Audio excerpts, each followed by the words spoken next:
So, mga idol, nahihilo na kami kahanap ng bangko kung saan kami pwedeng magpadala sa Pilipinas, sa pamilya namin. Di katulad sa Saudi, madali lang hanapin mga idol eh. Yung iba pa ditong napapasukan namin, mali na pala, hindi pala bangko. Ito, hanap pa kami ng padalahan. Kasi yung bangko na MoneyGram na pinuntahan namin, nagloko yung system mga idol. So ito, dalawa kami ng kasama ko. Ayan, paikot-ikot, tinahanap namin yung bangko mga idol kung saan yan.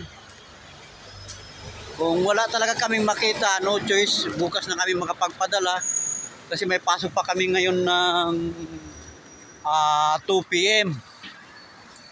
So ang oras dito ay 11:30. May isang oras pa kaming maghanap kung nasaan yung na yan ito. Tingnan namin dito, baka mayroon.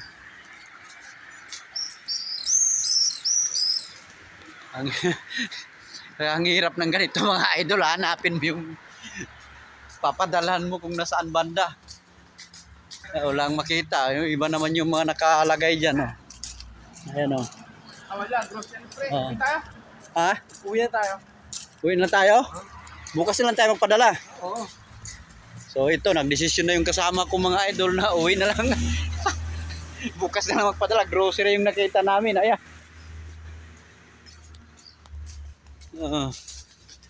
Wala. So yun nga, ayan mga idol, wala.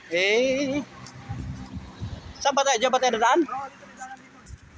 Wala kaming mapapadalhan dito mga idol. Kundi yun lang bangko na yun ang malapit sa accommodation namin. Unang sahod pa naman to, unang sahod. Yan mga idol. Unang sahod. So walang mapapadalhan. So ganon pa rin mga idol. Maraming salamat sa walang sawang suporta at panonood ng aking mga vlog dito sa bansang Europe, Poland. Thank you mga idol. God bless sa inyong lahat. Bye-bye!